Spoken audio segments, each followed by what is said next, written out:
அது உடனே இப்படி சொன்ன உடனே இது வந்து நீங்கள் விஜயோட அலையா இது அப்படின்னு கேட்பீங்க. விஜயோட அலைன்னு சொல்லலாம். திமுக மீதான எதிர்ப்பு அலையான்னு கேட்டிங்கன்னா எதிர்ப்பு அலைன்னு சொல்லலாம்.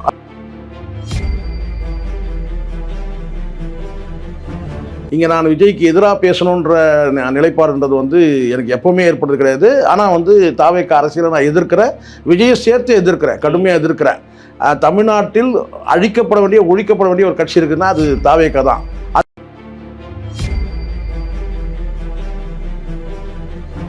ஒட்டுமொத்தமாக சராசரியாக நீங்கள் வந்து கால்குலேட் பண்ணீங்கன்னா விஜய் வந்து ஒரு 12% ஒரு 15% கண்டிப்பாக ஒட்டுமொத்தமாக. ஆமாம், கண்டிப்பாக அது 12 இருக்கலாம், இல்லை 13 இருக்கலாம், இல்லை 15 இருக்கலாம். மொத்தத்தில் நான் சொல்கிறேன் தமிழ்நாடு முழுவதும் சேர்ந்து ஒரு 15% ஓட்டுகளை பெறும்போது விஜய் வந்து பல தொகுதியில் வெற்றி தோல்வியை நிர்ணயிக்கிற இடத்துல வந்து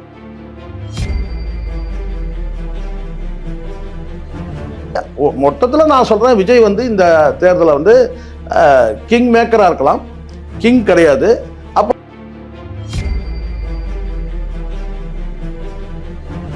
மூன்றாவதா டேபிள் வந்து நாம் தமிழ் டேபிள் தான் இருக்கும். பல இடங்களில் நீங்கள் பார்த்துருப்பீங்க. மூன்றாவதா நாம் தமிழ் டேபிள் தான் இருக்கும். ஆனால் பல இடங்களில் வந்து பார்த்தீங்கன்னா டேபிளே இல்லை, பூத்தில் ஆள் இல்லை. பார்த்தீங்களா?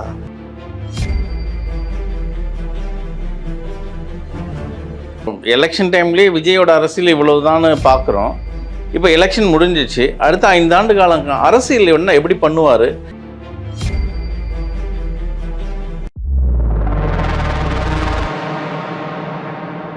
மெட்ராஸ் மெயில் நேயர்களுக்கு வணக்கம். இன்று நம்மோடு இணைந்திருக்கிறார் மூத்த ஊடகர் திரு சேக்வர் அவர்கள். வணக்கம் சார். வணக்கம் சார். நாட்டு நலனுக்காக அந்த ஓட்டு, இன்னைக்கு எல்லாருமே ஓட்டு போட்டு ஹாயா தெம்பா இன்னைக்கு வீட்டில் இருக்காங்க. சில பேர் அலுவலகம்லாம் போயிட்டாங்க. நேற்று நடந்த சம்பவங்கள், நேற்று எலெக்ஷன் அப்போ சில சம்பவங்களால் நடந்தது. சில பேர் ஒரு தலைப்பட்சமாக கட்சிக்கு ஆதரவாகும், சில பேர் இல்லை இது நியூட்ரல் இப்படி தான் இருக்கணும் அப்படின்ற ஒரு பார்வையில் பேசப்பட்டது. அதை தான் இன்றைக்கி பேச போகிறோம். முதலாவதாக நேற்று எப்படி எலெக்ஷன் நடந்தது, நீங்கள் எப்படி பார்க்குறீங்க? எலெக்ஷன் வந்து வழக்கம் போல் நடந்தது சார்.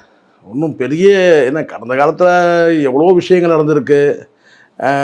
நம்ம வந்து இப்படி எடுத்துப்போமே, அண்ணா இறந்த பிறகு எலெக்ஷன் சந்திச்சிருக்கிறோம்.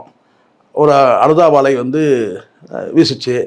அதுக்கு பிறகு வந்து எம்ஜிஆர் இறந்த பிறகும் வந்து எம்ஜிஆர் அரசியல் வந்தபோது ஒரு அலை வீசிச்சு. சரிங்களா? கவர்ச்சி அலை. அதுக்கப்புறம் எம்ஜிஆர் இறந்த பிறகு ஒரு அலை வீசிச்சு. ராஜீவ் படுகொலைக்கு பிறகு ஒரு அலை வீசிச்சு. இப்படி அலைகள்லேயே வந்து தமிழ்நாடு அரசு வந்து அரசியல் வந்து பார்த்திங்கன்னா அலைகள்லேயே வந்துட்டு இருக்கிறது தான்.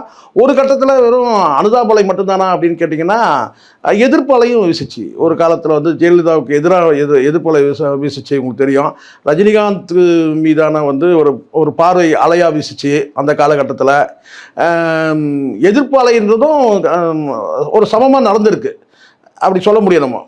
அப்படி இருக்கும்போது இந்த தேர்தல் வந்து பார்த்தீங்கன்னா வந்து அலை வீசிச்சான்னு கேட்டிங்கன்னா பெரிய அலை வீசலை. ஒரு கரையை தொடுவோம்ல, காலில் வந்து கரையை தொடுவோம்ல, அலை நம்ம கரையில் நின்றுட்டோம்னா எப்படி வந்து அலை வந்து காலை தொடும் பாருங்கள், அந்த மாதிரியான ஒரு அலை வந்து வீசுறதுன்னு தான் நம்ம பார்த்தோம். அது உடனே இப்படி சொன்ன உடனே இது வந்து நீங்கள் விஜயோட அலையா இது அப்படின்னு கேட்பீங்க. விஜயோட அலைன்னு சொல்லலாம். திமுக மீதான எதிர்ப்பு அலையான்னு கேட்டிங்கன்னா எதிர்ப்பு அலைன்னு சொல்லலாம். திமுக அரசு மீதான எதிர்ப்பு அலையான்னு கேட்டிங்கன்னா எதிர்ப்பு அலைன்னு சொல்லலாம். அவர் என்ன சொன்னார், தரையை வந்து தரையிலேயே ஊர்ந்துட்டு வரும் பாருங்க அலை, நம்ம காலை தொடுற மாதிரி கரையில் நிற்கும் போது அந்த மாதிரியான வந்து அலை வீசுறது உண்மைதான். பெரிய வந்து என்ன சொன்ன ஒரு எழுச்சிலாம் வந்து சொன்னாங்க இல்லையா, வந்து விசில் புரட்சிலாம் சொன்னாங்க பாருங்க விஜய், அதெல்லாம் எதுவும் நடக்கலை சார். அந்த மாதிரிலாம் எதுவும் நடக்கலை. சராசரியாக வந்து பார்த்தீங்கன்னா ஒரு தேர்தல் இது, வாக்கு சதவீதம் கொஞ்சம் கூடுதலாக பெற்றிருக்கிறாங்க. இப்போ கடந்த கால தேர்தலில் நம்ம பார்த்தோம்னா தேர்தல் முடிஞ்ச உடனே நம்ம இதுக்கு முன்னாடி எக்ஸிட் போல் எடுத்திருப்போம், இவங்களுக்கு தான் சாதகமாக இருக்கு களம் அப்படின்னலாம் பேசியிருப்போம். ஆனால் தேர்தல் முடிஞ்ச உடனே ஒரு கருத்து கணிப்பு வரும். இந்த தேர்தல் வந்து இவங்களுக்கு சாதகம், அதிமுக சாதகமாக இருக்குது இல்லை திமுக சாதகமாக இருக்குன்னு நம்ம ஒரு இடத்துக்கு வந்துடும், ஒரு நிலைப்பாட்டுக்கு வந்துடும். இல்லை இந்த முறை வந்து திமுக தபா அடிக்குது, இல்லை இந்த முறை அதிமுக தபா அடிக்குதுன்னு ஒரு நிலைப்பாட்டுக்கு வந்துடும். ஆனால் இந்த 2026 தேர்தலை பார்த்தீங்கன்னா இன்னுமே எப்படி சொல்ல முடியல, இதுதான் இந்த நிலை. இல்லை திமுகவுக்கு களம் சாதகமாக இருக்குது வருவாங்க, இல்லை விஜய்க்கு சாதகமாக இருக்குது வருவார், இல்ல அதிமுக தான் இந்த வாட்டி இது- அப்படின்ற ஒரு பாயிண்ட் ஆஃப் இதுல இல்லை எல்லாரும் ஒவ்வொரு கருத்து சொல்கிறாங்க சார். உத்தேசமான கருத்து தான், எதுவுமே உறுதியான கருத்து கிடையாது. யூகத்தின் அடிப்படையில் தான் பலரும் அவங்கவுங்க தொகுதியில் பார்த்த அனுபவங்களை தான் சொல்கிறாங்க. அந்த வகையில் எனக்கும் கூட கொஞ்சம் உரிமை இருக்குது என் கருத்தை சொல்கிறதுக்கு. இங்கே நான் விஜய்க்கு எதிராக பேசணுன்ற நிலைப்பாடுன்றது வந்து எனக்கு எப்போவுமே ஏற்படுறது கிடையாது. ஆனால் வந்து தாவேக அரசியலை நான் எதிர்க்கிறேன், விஜயை சேர்த்து எதிர்க்கிறேன், கடுமையாக எதிர்க்கிறேன். தமிழ்நாட்டில் அழிக்கப்பட வேண்டிய ஒழிக்கப்பட வேண்டிய ஒரு கட்சி இருக்குன்னா அது தாவேக தான். அதுக்கு பல காரணங்கள் இருக்குது. அந்த காரணத்தை இங்கே இப்போ சொல்ல முடியாது. ஆனால் ஒரே ஒரு உறுதியான ஒரு விஷயத்தை நான் சொல்கிறேன். என்னென்னா, எனக்கு தெரிஞ்சதை நான் பார்த்ததை நான் சொல்கிறேன். இங்கே யாருக்கு சாதகமாக பேசணும் பாதகமாக பேசணுன்ற எண்ணமோ உள்நோக்கமோ எனக்கு கிடையாது. இந்த தேர்தலில் வந்து விஜய் வந்து கிங் மேக்கராக இருக்கிறாருன்றது கன்ஃபார்ம். கிங் மேக்கர், கிங் இல்லை, கிங் ஆகலை, கிங் மேக்கராக இருக்கிறாரு அப்படின்னு சொல்ல முடியும். அதுக்கு காரணம் என்னன்னு கேட்டிங்கன்னா, சராசரியாக உங்களுக்கு வந்து ஒரு 7% 6% பெற்றாலே வந்து பல தொகுதிகளில் வெற்றி வாய்ப்பை நம்ம உறுதி செய்ய முடியும். அதாவது ஒரு 6-7% வெற்றி பெற்றாலே பெற முடியும். ஏன்னா அப்படி தான் வந்து கடந்த காலத்தில் இருக்கிற அந்த போலிங் வந்து அப்படி தான் இருக்குது. ஏன்னா 55%, 63% முடிஞ்சிடும். உச்சபட்சம்னா 70%, 75 அவ்வளோதான். 82 வரும், அவ்வளோதான். இது அது வந்து ஒரு சில தொகுதியை வச்சு சொல்லிட முடியாது. நீங்கள் சராசரியாக வந்து பார்த்தீங்கன்னா 65% தான், 60-65%. குறிப்பிட்ட சில தொகுதியில் 70, 72, 75 கூட போயிருக்கு. ஆனால் பட் இப்போ நம்ம வந்து இந்த தேர்தல் பார்க்கும்போது ஒரு 7% இருந்தாலே வந்து ஒரு சில தொகுதியில் வெற்றி வாய்ப்பை நிர்ணயிக்கணும் போது பார்த்தீங்கன்னா, விஜய் வந்து எப்படி பார்த்தாலும் வந்து சராசரியாக வந்து 12 ஒரு 15% ஓட்டை வந்து பார்த்தீங்கன்னா பறிக்கிறாரு. இப்போ உதாரணத்துக்கு இப்படி சொல்லலாம். என்னன்னு கேட்டிங்கன்னா, மொத்தத்தில் நான் சொல்கிறேன், தமிழ்நாடு முழுவதும் நான் சொல்கிறேன். இதுவும் கூட யூகம் தான், அதையும் சொல்லிடுறேன். அந்த யூகம் ஜெயிக்குதா தோக்குதான்றதை பற்றிலாம் எனக்கு அதை பற்றி கவலையே கிடையாது. நான் இருக்கிறத சொல்லிடுறேன். தோத்துருச்சு நம்ம யூகம்னு சொல்லிட்டு நம்ம வந்து கவலைப்பட வேண்டிய அவசியம் கிடையாது. அதுக்காக நான் வந்து இந்த பக்கம் ஒரு துண்டு அந்த பக்கம் ஒரு துண்டு போட வேண்டிய அவசியம் எனக்கு கிடையாது. ஆனால் நீங்கள் கேட்டதுனால நான் சொல்கிறேன், விஜய் வந்து ஒரு சில தொகுதியில் வந்து பார்த்தீங்கன்னா 3% ஓட்டு பெறலாம். ஒரு சில தொகுதியில் தமிழ்நாட்டில் 234 தொகுதியில் 3% வந்து வெறும் 3% வந்து பெறலாம். ஒரு சில தொகுதியில் 6% பெறலாம். ஒரு சில தொகுதியில் 8% பெறலாம். ஒரு சில தொகுதியில் 10 பெறலாம், 12 பெறலாம், 13 பெறலாம். ஒரு சில தொகுதியில் அது குறிப்பாக சென்னையில் வந்து 20% கூட பெறலாம். ஆனால் ஒட்டுமொத்தமாக சராசரியாக நீங்கள் வந்து கால்குலேட் பண்ணிங்கன்னா விஜய் வந்து ஒரு 12%லேருந்து ஒரு 15% கண்டிப்பாக ஒட்டுமொத்தமாக. ஆமாம், கண்டிப்பாக அது 12 இருக்கலாம், இல்லை 13 இருக்கலாம், இல்லை 15 இருக்கலாம். மொத்தத்தில் நான் சொல்கிறேன், தமிழ்நாடு முழுவதும் சேர்ந்து ஒரு 15% ஓட்டுகளை பெறும்போது விஜய் வந்து பல தொகுதியில் வெற்றி தோல்வியை நிர்ணயிக்கிற இடத்துல வந்துடுவார். திமுக எதிர்ப்பலைகள் எல்லாம் இப்போ விஜய் பக்கம் இருக்குன்னு எடுத்துக்கலாமா? அப்படி நம்ம சொல்ல முடியல சார். இங்கே தான் இதுதான் இப்படி தான் ஏமாத்தினான். யார்? ஜானு. சாதாரண ஆள் நினைக்காதீங்க, ஆள் நரி மாதிரி இருந்தாலும் சாதாரண ஆள் கிடையாது. அவன் என்கிட்ட சொன்னது உண்மை. எது கேட்டால் இப்போ அவன் தான் ஜெயிச்சிருக்கான். இந்த தேர்தலில் வந்து விஜய் ஜெயிச்சாரான்னு எனக்கு தெரியாது, ஜான் தான் ஜெயிச்சிருக்கான். ஸ்ட்ராட்டஜி வின் பண்ணி. ஆமாம், டெஃபினட்டாக அடித்து சொல்லுவேன் நான், ரத்தத்தில் எழுதி காட்டுவேன் நான். ஏன் சொல்லுங்கள்? அப்படி வந்து எப்பவுமே எனக்கு அந்த ஹைப்ல வச்சு கண்டிப்பாக. அதாவது என்னன்னா, அவன் யூகம் மட்டும் கரெக்டாக இவங்க எக்ஸிக்யூட் பண்ணியிருந்தாங்கன்னா, அவன் சொல்கிறத வந்து கேட்டிருந்தாங்கன்னா நிச்சயமாக விஜய்க்கு வந்து இன்றைக்கி வந்து சிஎம் ஆகிருக்கலாம், ஸ்வீப் பண்ணியிருக்கலாம். ஏன்னா ஜான் வந்து எப்போ வந்து தான் வந்து ஒரு 19% வந்து 2024 மார்ச்சில் என்கிட்ட சொன்ன வார்த்தை, மார்ச் ஏப்ரல் நினைக்கிறேன், 19% வந்து ஓட்டு வாங்கிடுவார் சார். சயின்ஸ் படி நான் சொல்கிறேன், சயின்டிஃபிக்காக வந்து நான் சொல்கிறேன், சயின்ஸுன்ற அந்த வார்த்தையை பயன்படுத்தினார். 19%. இப்போ அது கிட்டத்தட்ட அது நிரூபணம் ஆயிடுச்சு இல்லை? ஏன்னா நீங்கள் சொல்கிற என்ன சார், நீங்கள் 15ன்னு சொன்னீங்க, 13 சொன்னீங்க, இப்போ 19% வந்து நிரூபணம் ஆயிடுச்சுன்னு சொன்னால், ஜான் எதிர்பாராத விஷயங்கள்லாம் நடந்தது இல்லை. ஜான் எதிர்பாராத விஷயன்றது வந்து பார்த்தீங்கன்னா நீங்கள் ஒன்று ஒன்றா நீங்கள் எடுத்துக்கணும். எப்போவுமே வந்து ஜான் வந்து எனக்கு தெரிஞ்சு வந்து அவரை மீறி செயல்பட்டாங்க சில விஷயங்களில். அது சின்ன சின்ன விஷயங்கள் தாண்டி பெரிய விஷயமா நடந்துச்சு. கரூரில் இந்த கள்ளச்சாராயம் செத்த போது வந்து பார்த்தீங்கன்னா அங்கே வந்து பயணிக்கக்கூடாதுன்றது ஜானோட முடிவு. ஆனால் ஜானுக்கு தெரியாமல் தான் போனாங்க 2 பேருமே. அதே மாதிரி வந்து திரிஷாவோட பயணப்பட்டது வந்து ஜானுக்கு தெரியாது. அதே மாதிரி வந்து திரிஷாவுக்கு வந்து இந்த கரூர் சம்பவத்தில் வந்து பார்த்தீங்கன்னா ஜான் பேச்சு யாருமே கேட்கவே இல்லை. இதெல்லாம் மைனஸ். இதெல்லாம் மைனஸ். ஒன்று ஒன்றா போட்டே வாங்க, ஒரு 1% போட்டுங்க, இல்லை 1/2% போட்டுங்க வேணா உங்கள் திருப்திக்கு. ஸோ இது எல்லாம் வந்து ஒன்று ஒன்றா நீங்கள் அதுக்கப்புறம் வந்து பார்த்தீங்கன்னா கல்யாணத்துக்கு வந்து த்ரிஷாவை கூப்பிட்டு போகிறதுக்கு எந்த ஸ்ட்ராட்டஜிஸ்டாவது நீங்கள் போங்க சார் சொல்லிட்டு கையில் வந்து பார்த்தீங்கன்னா வந்து மொய் கவர் கொடுத்து அனுப்புவாங்களா நீங்கள் சொல்லுங்கள். ஸோ இது எல்லாமே இப்போது ஒரு கட்டத்தில் வந்து பார்த்தீங்கன்னா அப்பாவை கூட என்னால் சமாதானம் பண்ண முடியும் சார், ஆனால் அவங்க ஒரு லெவல் தாண்டி என்னால் பயணிக்க முடியாது, அதாவது அவங்க மனைவி கிட்டலாம் என்னால் பேச முடியாது அப்படின்னு என்கிட்ட சொன்னார். விஜய்கிட்ட பேச முடியும் சார், ஆனால் அவங்க அப்பா கிட்ட கூட என்னால் பேச முடியும், ஆனால் வந்து அவங்க மனைவி, ஏன்னா அது பர்சனலாக நான் உள்ளே போக முடியாது என் வேலை.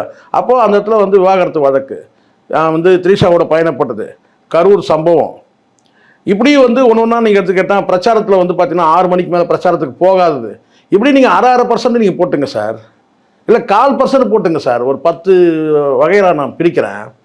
அப்போ இதெல்லாம் வந்து ஜான் எதிர்பாராதது தானே இதெல்லாம். அப்போ ஜான் சொன்ன அந்த 19% வந்து பார்த்தீங்கன்னா சேதாரம் இல்லாமல் வந்து விஜய்க்கு வந்துடுச்சு. அதை தடுத்தது வந்து அவங்க தான்.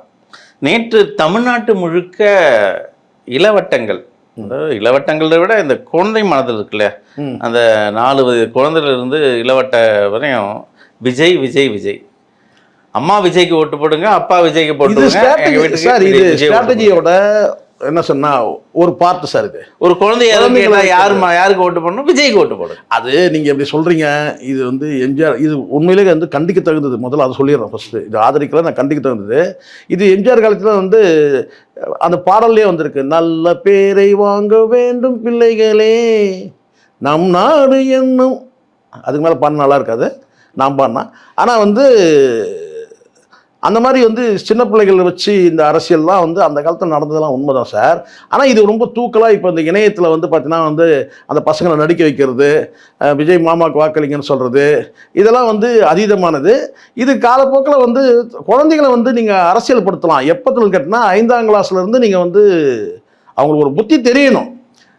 அவங்க புத்தி தெரிஞ்ச பிறகு நீங்கள் பண்ணலாம். ஒரு வந்து 10 வயதுக்கு மேலே பண்ணலாம். 3 வயசு 4 வயசு குழந்தைங்கள்லாம் பேசுவீங்க, அநியாயமாக இல்லைடா உங்களுக்கு. ஒரு 10 வயசுக்கு மேலே அரசியல் குறித்து புரிதல் வர வச்சு அதுக்கு பிறகு நீங்கள் வந்து அவங்கள வந்து அரசியல் படுத்துறதுன்னு ஒன்று இருக்குது சரிங்களா. அது கூட அரசியல் படுத்துறதுல என்ன அரசியல் சொல்லணும்னு இருக்குது. அதெல்லாம் வந்து பார்த்தீங்கன்னா மெல்ல மெல்ல கொஞ்சம் கொஞ்சமாக கொண்டு வந்து ஒரு 17-18 வயசில் தயார்படுத்தணும்னு ஒன்று இருக்குது. ஆனால் அப்படி இப்போலாம் இங்கே இருக்கிற மாடுகளே 21 வயசு வரைக்கும் தயாராகாமல் இருக்குது, அரசியல் பக்குவப்படுத்தாத இருக்கிறதுனால தான் இந்த தற்கொலைகள் இந்த ஆட்டம் ஆடுறதுக்கு காரணமே. காரணம் கேட்டால் 18 வயசில் நீங்கள் ஓட்டு உரிமை கொண்டு வந்தீங்க, ஆனால் 18 வயசு போகிற அளவுக்கு அவனுக்கு அரசியல் புரிதல் இருக்கா, அதை பற்றி யாராவது யோசிச்சாங்களா? வாக்குரிமை கொண்டு வந்தவங்க 18 வயசில் வந்து வாக்குரிமை கொடுக்குறீங்க, 18 வயசில் வந்து பார்த்தீங்கன்னா வந்து அந்த வாக்குரிமை குறித்து அவனுக்கு வந்து அறிவு இருக்குதா, அரசியல் படுத்தப்பட்டிருக்கானா, அரசியல்னா என்னன்னு தெரியுமா, இந்திய அரசியல் சாசனத்தை பற்றி ஏதாவது கொஞ்சமாச்சும் அவனுக்கு அடிப்படை அறிவு இருக்கா? இது எதுவுமே கிடையாது. ஆனால் வாக்குரிமையை கொடுத்துட்டீங்க. எப்படி கத்தியை வந்து எதுக்கு பயன்படுத்தணும்னு தெரியாதவங்கிட்ட கொண்டு போயிட்டு நீங்கள் கத்தியை கொடுத்தீங்கன்னா என்ன செய்வான்? கத்தியை எதுக்கு பயன்படுத்தணும்? சமையலுக்கு பயன்படுத்தணும், இல்லை எதுக்கெல்லாம் பயன்படுத்தணும்? கத்தியை அதுக்கு பயன்படுத்தணும் சரிங்களா. ஆனால் எந்த புரிதலுமே கத்தியை பற்றி தெரியாதவங்கிட்ட எதுவுமே கொடுத்தீங்கன்னா கையை அறுத்துப்பான், இல்லை யாரையாவது குத்துவான். அப்படிதான் நடக்குது இப்போது. இந்த இதெல்லாம் இந்த காட்சியெலாம் அதுதானே, இந்த தற்கொலைகள் காட்சியெலாம். ஸோ அதனால் வந்து இதுதான் சார் இங்கே வந்து பார்த்தீங்கன்னா இதெல்லாம் கேலி குத்து நிறைய நடந்தது. மொத்தத்தில் நான் சொல்கிறேன், விஜய் வந்து இந்த தேர்தலில் வந்து கிங் மேக்கராக இருக்கலாம், கிங் கிடையாது. அப்போ அடுத்த கட்டம் நீங்கள் யார் வந்து வெற்றி பெறுவாங்கன்னு நீங்கள் கேட்பீங்க சரிங்களா. எனக்கு கூட அந்த ஆவல் இருக்குது. இப்போ இவ்வளோ பேசுகிறீங்களே, நீங்கள் இதை சொல்ல முடியாதான்னு கேட்டால் அடுத்து வந்து பார்த்தீங்கன்னா அதாவது வந்து இந்த விஜயோட இந்த கிங் மேக்கர் யார், அவர் கிங்காக மேக் பண்ணியிருக்கிறாரு அப்படின்னு நம்ம எடுத்தோம்னா அதுலேயும் வந்து லிஸ்ட்டில் வந்து பார்த்தீங்கன்னா ஸ்டாலின் தான் வராரு. காரணம் கேட்டிங்கன்னா வந்து எடப்பாடியோட என்ன சொல்கிறது வந்து ஒரு என்ன சொல்கிறது கவனக்குறைவுன்னு சொல்லலாம், அலட்சியம்னு சொல்லலாம். ஒரு முற்றிலுமாக வந்து பார்த்தீங்கன்னா வந்து விஜய் வந்து என்ன சொல்கிறாரு, அவாய்ட் பண்ணிட்டார், விட்டுட்டார், அவாய்ட் பண்ணிட்டார். ஏன்னா உச்சபட்சமாக வந்து தலைவர்களையே வந்து கபலீகரம் பண்ணும்போது, எம்ஜிஆர் ஜெயலலிதா அண்ணாவையே கபலீகரம் பண்ணும்போது, அப்போ நீங்க குறிப்பிட்டு பேசுறீங்கன்னா இது விஜய்க்கு வெற்றி தான், இது 2வது இடத்துக்கு வந்துட்டாரு. இது வந்து ஒரு ஆரம்பகட்ட வெற்றி தான் சார். ஆனால் இது அப்படியே தொடர்ந்து போகுமான்றது பார்க்கணும்ல. ஏன்னா இங்கே நல்லா புரிஞ்சு, மீண்டும் ஒரு நல்லா புரிஞ்சுங்க, ஓவரால் வந்து உங்களுக்கு வந்து 20% அடைஞ்சிட்டாரு, இல்லை 16% போயிட்டார், 15 தாண்டிட்டு 16% போயிட்டாருன்னா அது ஏறுமுகம், கட்சி வளரும். ஆனால் நீங்கள் மீண்டும் 14-15க்குள்ளேயே நீங்கள் இருந்தீங்கன்னு வச்சுங்களேன், அப்போது வந்து இன்னொரு பார்ட்டியை வந்து பார்த்தீங்கன்னா 14-15 இருக்கும். உதாரணத்துக்கு அதிமுக நீங்கள் எடுத்துங்க, 20% அவங்க வாங்கிட்டாங்கன்னு வச்சுங்களேன், அப்பவும் நான் வந்து என் தலைமையா உன் தலைமையான்றது வந்து ஒரு இழுபறியில் தானே இருக்கும். அப்போ இழுபறியில் தான் இருக்கும். அதுக்கப்புறம் நீங்கள் தாக்கு பிடிக்கணும்னா அந்த 5 வருஷம் நீங்கள் வந்து பார்த்தீங்கன்னா இந்த 14-15% வச்சுட்டு நீங்கள் அடுத்த தேர்தல் வரைக்கும் நீங்கள் தாக்கு பிடிக்கணுமே, அது சொல்ல முடியாதுல்ல. நம்ம அடுத்த கட்டம் இவர் வந்து 37 இவர் தான் முதலமைச்சராடுன்னு நம்ம சொல்ல முடியாது. அவங்க விருப்பத்தை சொல்லலாம், எனக்கு அந்த விருப்பம் இல்லை. ஆனால் அது அந்த 5 வருஷம் நீங்கள் தாக்கு பிடிக்கணும்ல அரசியல் இதுலயே. ஆமாம், இதுலயே நீங்கள் 10 கோட்டை விட்டீங்கல்ல, 10 வகையறா கோட்டை விட்டீங்கல்ல. எலெக்ஷன் வெளியே வரல. ஆமா, அடுத்து என்ன? ஆமா, கண்டிப்பா வெளியில வர்றதும் இல்லை சார். நீங்க அரசியல் செய்யணும், அரசியல் நடத்தணும்ல. நீங்க இப்போ இது காரணமே நீங்க நினைக்கலாம் அண்ணான்னு கேட்டா விஜய் வந்து நான் அப்படியே கல்ட்டாவே வச்சிருந்தேன். அது கிடையாது, கல்ட்டா வைக்கிறதுலாம் கிடையாது. விஜய் வந்து பார்த்தீங்கன்னா போய் கிராமப்புறங்களில் போய் சேராததுக்கு காரணம் என்ன? குறைஞ்சபட்சம் காணொலி மூலமாவது வந்து பார்த்தீங்கன்னா பிரச்சாரத்தை தொடர்ச்சியாக செஞ்சுருக்கணும்ல. அப்போ தானே போய் ரீச் ஆகிருக்கும். நீங்கள் பொத்தி பொத்தி பொத்தி பொத்தி வச்சுருந்தீங்க, அப்போ அவ்வளோதான் வரும் இது. இல்லை, இப்போ எலெக்ஷன் டைம்லேயே விஜயோட அரசியல் இவ்வளவுதான்னு பார்க்குறோம். இப்போ எலெக்ஷன் முடிஞ்சிச்சு, அடுத்த 5 ஆண்டு காலம் அரசியல் என்ன எப்படி பண்ணுவார்? ஏதாவது ஒரு ஸ்ட்ராட்டஜி அதுக்கு ஜான் எனக்கு தெரிஞ்ச நீடிக்க, அதாவது ஒரு என்ன சார், ஒரு ஸ்டெடியான அரசியல்லாம் வந்து பண்ண முடியாது சார். நீங்க உச்சகட்டமா நீங்க வந்து ஸ்டாலினை வந்து நீங்க அடிச்சிட்டீங்க, கையில எதுவுமே இருப்பு எதுவுமே இல்லாம ஸ்டாக் எதுவும் வச்சுக்காம எல்லாத்தையும் நீங்க அடிச்சிட்டீங்க. இப்போ அதையும் தாண்டி வந்து அவங்க ஆட்சியில் வந்து உட்கார்றாங்கன்னு சொன்னா அவங்களுடைய ஸ்ட்ராட்டஜி சக்ஸஸ் ஆயிடுச்சுன்னு அர்த்தம். உங்களுடைய ஸ்ட்ராட்டஜியை விட அவங்களுடைய ஸ்ட்ராட்டஜி வந்து முன்னேறி போயிருக்குன்னு அர்த்தம். அப்போ இந்த இடத்துல நீங்கள் எப்படி பார்த்தாலும் ஒரு கிங் மேக்கராக நீங்கள் இருக்கிறீங்க. பட் அங்கே வந்து அவங்க லீடர் மேக்கிங்காக அவங்க இருக்கிறாங்கல்ல. இங்கே லீடர் மேக்கிங் நடக்கவே இல்லை. இங்கே வந்து ஒரு அரசியல் கட்சி தலைவருடைய அந்த உருவாக்கம் வந்து நடக்கவே இல்லை. ஒரு நடிகனை காட்டி பலவிதமான உத்திகளை காட்டி நீங்கள் வந்து அவர் வந்து ஒரு கிங் மேக்கர் ஆக்கிட்டீங்க. அவர் வந்து இன்னொரு கிங்கை உருவாக்குறாரு, அப்படி ஆக்கிட்டீங்க. ஆனால் லீடர் மேக்கிங்கிறது நடக்கவே இல்லையே. லீடர் மேக்கிங் வந்து இப்போ சபரீஷன் வந்து லீடர் மேக்கிங் வந்து பண்ணி முடிச்சிட்டாரு அவங்க மாமாவை. புரியுதா சொல்லுது? நீங்கள் என்ன பண்ணீங்கன்னா Stalin uncle Stalin uncle Stalin uncle சொல்லிட்டு நீங்கள் அவரை வந்து நீங்கள் வந்து கிங் ஆக்கி விட்டீங்க. அவ்வளோதான் சார் இதில் நடந்தது. நீங்கள் வேணா இப்போ 10 நாள் கழிச்சு நம்ம பேசுவோம் திருப்பி. இதுதான் நடக்கும். இப்போ விஜயோட இந்த அரசியல் பயணம் எல்லா கட்சிகளையும் விழுங்கிட்டு அவர் 2ஆம் இடத்துக்கு வந்திருக்கான்னு சொல்றீங்க. அப்போ இனிமே அந்த கீழே தள்ளினவங்கெல்லாம் அரசியல் எப்படி பண்ணுவாங்க? இது நல்ல கேள்விதான். இது பாவம் பரிதாபமாக இருக்கு உங்களை பார்த்து அவ்வளோ ஆர்வமாக கேட்குறீங்க. இது இது இது ரொம்ப சிக்கலான கேள்வியாக தான் இருக்குது. இதுக்கு பதில் சொல்ல எவ்வளோ கேள்விக்கு பதில் சொல்லிடுறோம். ஆனால் இந்த கேள்விக்கு பதில் சொல்றது கொஞ்சம் கஷ்டமாக தான் இருக்குது. நீங்கள் நல்ல கேள்வி தான் கேட்டான். விஜய் செய்த ஒரு பல விஷயங்களில் வந்து பல மாற்றங்களில் வந்து பார்த்திங்கன்னா, பல மாற்றங்களை விட குறிப்பிட்ட மாற்றங்களில் விட இதை ஒரு மாற்றமாக தான் பார்க்குறோம். என்னென்னு கேட்டிங்கன்னா, திமுகவுக்கு பெரிய சேதாரத்தை உருவாக்கினாரான்னு பார்த்தீங்கன்னா வந்து திமுகவுக்கு பெரிய சேதாரத்தெல்லாம் வந்து உருவாக்கவே இல்லை. ஆனால் எதிர்த்தது வந்து திமுகவை தான். அதிமுக வந்து பார்த்தீங்கன்னா வந்து போகிற போக்கில் அப்படி அடித்தால் கூட பார்த்தீங்கன்னா இங்கே சேதாரம் எதுவும் இருக்குதுன்னா அதிமுக சேதாரம் ஆயிடுச்சு. அது காரணம் கேட்டிங்கன்னா பரம்பரை எதிரியை வந்து பார்த்தீங்கன்னா வந்து கைப்பற்றி கொண்டு போயிட்டார் இவர். இது வால் சண்டை நடக்கும்போது பார்த்தீங்கன்னா 2 பேருக்கு வால் சண்டை நடக்கும்போது குறுக்க உள்ளே பூந்து என்ன செஞ்சார், சண்டையை போட்டு என்ன செஞ்சார். இந்த உங்களுக்கு தெரியும் நினைக்கிறேன், இந்த டைனோசர் பார்த்துருக்கீங்களா நீங்கள்? டைனோசர் படத்தில் 2 டைனோசர் சண்டை போடும் சார். திடீர்னு வந்து இவர் வருவார் கதாநாயகன் எகிரி குச்சி, யார்? காட்சில்லா படம் பார்த்தீங்களா நீங்கள்? 2 டைனோசரும் சண்டை போடும்போது திடீர்னு உள்ளேருந்து வருவார். இது அப்படி மரத்தெல்லாம் தள்ளிக்கின்னு வருவார். இது தள்ளிக்கின்னு வந்து என்ன செஞ்சார் கேட்டால் அப்படியே வந்து பார்த்தீங்கன்னா அந்த குரலை கீழ்ச்சி அப்படி போடுவார். ஆனால் வந்து பார்த்தீங்கன்னா அது எந்த டைனோசர் முதல்ல வந்த டைனோசர் கீழ்ச்சாரா 2வது கரெக்டாக சொல்றது அது தெரியாது நமக்கு. ஆனால் வந்து பார்த்தீங்கன்னா டமால் டிமின்னு மரத்தெல்லாம் தட்டிட்டு நேரம் வந்து தட்டிட்டு கீழ்ச்சி போட்டுருவாரு. அந்த மாதிரி இப்போ என்னன்னு கேட்டிங்கன்னா யாரை கீழ்ச்சி போட்டாருன்னு பார்த்தீங்கன்னா இப்போ திமுக கிழிக்கல. எது திமுக கிழிக்கல, அதிமுக கிழிச்சு போட்டாப்பட. இப்போ இது உண்மை சார். இது பரவலாக வந்து பார்த்தீங்கன்னா அதிமுக வந்து சீட்டு கன்வர்ஷன் ஆனால் கூட ஒரு எதிர்கட்சி வரிசையில் வந்து விளம்பரத்தோட வாக்கு சதவீதம் அடிப்படையில் வந்து பார்த்தீங்கன்னா அதுலேயும் போட்டியில் இருப்பார் விஜய். வாக்கு சதவீதத்தில் சீட்டு கன்வர்ஷன் நடக்காது விஜய்க்கு. ஆனால் வாக்கு சேகரிப்பு இருக்கு இல்லையா, அதில் வந்து பார்த்தீங்கன்னா வந்து ஈக்குவலாக நிற்பார், முன்ன பின்னன்னு சொல்லி வந்து நிற்பார். அது வந்து பலவீனம் தான் அதிமுக எதிர்காலத்துக்கு. அதிமுக எதிர்காலத்துக்கு உண்மையிலே வந்து பலவீனம் உண்மையிலே. அதனால் வந்து இதுதான் பார்வை. நீங்கள் இன்னொன்று கேள்வி கேட்டீங்கல்ல, பல கட்சிகள் எங்கே போவோம் அப்படின்னு சொல்லி கேட்டினா, பல கட்சிகள் வந்து எந்த போக்கணும் தெரியாமல் பலரும் வந்து இல்ல பார்த்தீங்கன்னா நீங்க கடந்த காலகட்டத்துல பேசும்போது விஜய் இந்த அரசியலுக்கு வந்ததே துக்குடா கட்சிகள் எல்லாம் காலம் போய் உண்மைதானே சார். இப்போ அவங்க அதுதான் பாருங்க களம் சார், நீங்க இறக்கப்பட்டிருக்காரு. உள்ளபடியே ஒன்று மனசாட்சியோட சொல்லுங்கன்னா, மூன்றாவதா டேபிள் வந்து நாம் தமிழர் டேபிள் தான் இருக்கும். பல இடங்களை நீங்க பார்த்துருப்பீங்க. மூன்றாவதா நாம் தமிழர் நாம் தமிழர் டேபிள் தான் இருக்கும். ஆனால் பல இடங்கள்ல வந்து பார்த்தீங்கன்னா டேபிளே இல்லை, பூத்தில் ஆள் இல்லை. பார்த்தீங்களா? உள்ளபடியே வருத்தப்பட்டேன் நான். அங்கே வந்து டிவிக்கே இருக்கு, டிவிக்கே இருக்கு. அந்த டிவிக்கே கூட பார்த்தீங்கன்னா பல தொகுதிகளில் வந்து பார்த்தீங்கன்னா இல்லை. டிவிக்கு அங்கே இல்லைன்னால் கூட சார், டிவிக்கு அந்த இடத்துல இல்லைன்னா கூட பார்த்தீங்கன்னா ஓட்டு வந்து உள்ளே போயிடுது. இவங்க கிட்ட ஸ்லிப் வாங்கிட்டு போயிட்டு அங்கே டிவிக்கு ஓட்டு போகிறதுக்கான வாய்ப்பு இருக்கு.